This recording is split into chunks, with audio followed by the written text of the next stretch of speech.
মাছ মাংস নাথাকিলে সৰু সুৰাকৈ বহুতখিনি গোটাব লাগে। এয়া ভেদাইলতা ধুই থৈছোঁ, এইটুকু হৈছে তেতেলী টেঙা। তাৰপিছতে এয়া ভেদাইলতা ধুই থৈছোঁ, ভেদাইলতাৰ জোল বনাওঁ নে চাটনি বনাওঁ ধৰিবই পৰা নাই বাৰু। ইফালে কচু কুমলীয়া পাত কাটি থৈছোঁ, বিলাহী কাটি থৈছোঁ, আম টেঙা সৰু আমৰ কলি এনেকৈ কাটি থৈছোঁ। ইফালে আলু পোৰা কল কাটি থৈছোঁ, পিঁয়াজ কাটি থৈছোঁ। এইখিনি ভাজিব লাগিব আৰু এইখিনি আম টেঙাৰে মই কচু শাক বনাম, লগত বিলাহী দিম। ইফালে আকৌ দালি ধুয়ে থৈছোঁ, এই দালিখিনিতে আকৌ এটা কুকুৰ আছে আমাৰ, তাৰ কথাও চিন্তা কৰিব লাগে, গতিকে তাৰ কাৰণে আকৌ আলুও দিব লাগিব। ইফালে তিল ধুই থৈছোঁ, তিলৰ অকণমান চাটনি বনাম। এনেকৈ মাছ মাংস নাথাকিলে কিন্তু কেইবাবিধো সৰু সুৰাকৈ বহুতখিনিয়ে যোগাৰ কৰিব লাগে। আটাখিনি ঠিক ঠাক কৰি লৈছোঁ। দুপৰীয়া সাজত এতিয়া অলপ বনাই যাম আৰু।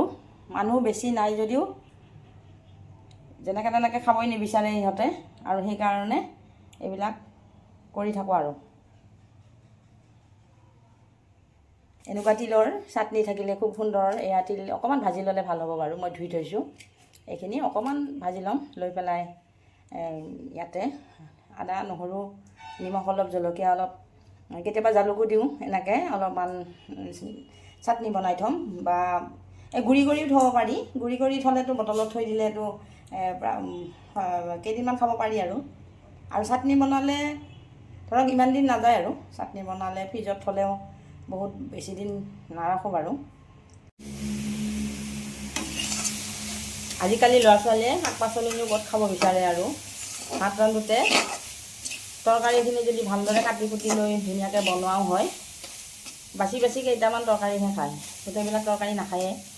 ৰঙালাও ভাল পায়, আলু ভাল পায়, আৰু বাকী আৰু তৰকাৰী খাবই নিবিচাৰে। সেইকাৰণে মাছ মাংস নাথাকিলে কিছুমান বেলেগ আইটেম কৰিব লাগে। চাটনি, চালাড এইবিলাক বনাব লাগে। সেইকাৰণে আজি আৰু তিলৰ চাটনিকে বনাব ওলাইছোঁ। তিলৰ আধা গুড়ি কৰি থৈ দিম, আধা অকণমান চাটনি বনাম, সেই আৰু। ইফালে এইবিলাক ৰান্ধিয়ে আছোঁ বাৰু, আৰু সেইবিলাক ভাল লগাবিলাক আপোনালোকৰ লগত শ্বেয়াৰ কৰি থাকোঁ। আপোনালোকে সহযোগ কৰিব। আপোনালোকে চাই কেনেকুৱা পায় জনাবচোন, তেতিয়া মোৰো ভাল লাগিব।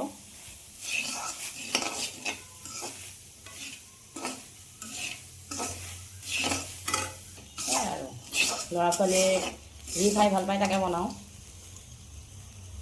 মোৰ এনেকুৱা ধৰণৰ ভিডিঅ'বিলাক দি থাকোঁ, আপোনালোকে ভাল পায়নে কেনেকুৱা পায় মই নাজানো বাৰু, জনাবচোন। যিবিলাকে কমেণ্ট কৰে তেওঁলোকৰ লগত ভাল বন্ধুত্বই হৈছে, এক্টিভ বন্ধু বুলি গমেই পাইছোঁ কিছুমান। আৰু যিসকলে মোৰ ভিডিঅ'বিলাক চাই তেওঁলোকে কমেণ্ট কৰিব, তেতিয়াহ'লে ভাল লাগিব, মোৰো ভাল লাগিব, আগবাঢ়ি যোৱাত সহায় হ'ব। এনেকৈ সহযোগ কৰিলে ভাল লাগে। অলপ তিলখিনি ফুটিছে, এতিয়া নমাই থওঁ।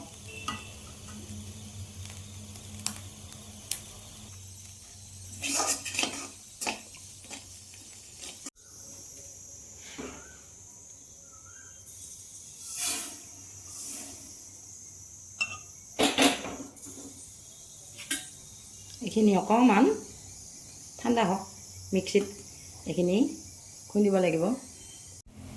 কচুৰ পাতৰ লগত বিলাহী আৰু আম জলকীয়া দি এনেকৈ বনাইছোঁ, খাই ভালেই লাগিব। এনেকুৱা টেঙা বস্তু ভালেই লাগে খাই। এই বহাগৰ বতৰতে এনেকুৱা আমৰ কলি পোৱা যায়, আৰু তেতিয়া এনেকৈ যিকোনো বস্তু বনাওঁ বাৰু। ইফালে আকৌ মিক্সিত তিল অলপ বটি ল'লোঁ। এই তিল বটাখিনিতে অকণমান ভেদাইলতাৰ কুমলীয়া পাত কেইটামানো দিছোঁ, আদা নহৰু দিলোঁ, জলকীয়াও দিলোঁ, আৰু ইফালে নিমখ অলপ দি পেলাই এইখিনি অকণমান পানী দি এটা সুন্দৰ পেষ্ট বনাই লওঁ। এইখিনি তিলৰ ভালেই লাগিব। তিলখিনি অকণমান ভাজি লৈছোঁ যেতিয়া, এইখিনি অকণমান পানী দি পেলাই পেষ্ট এটা বনাই লওঁ।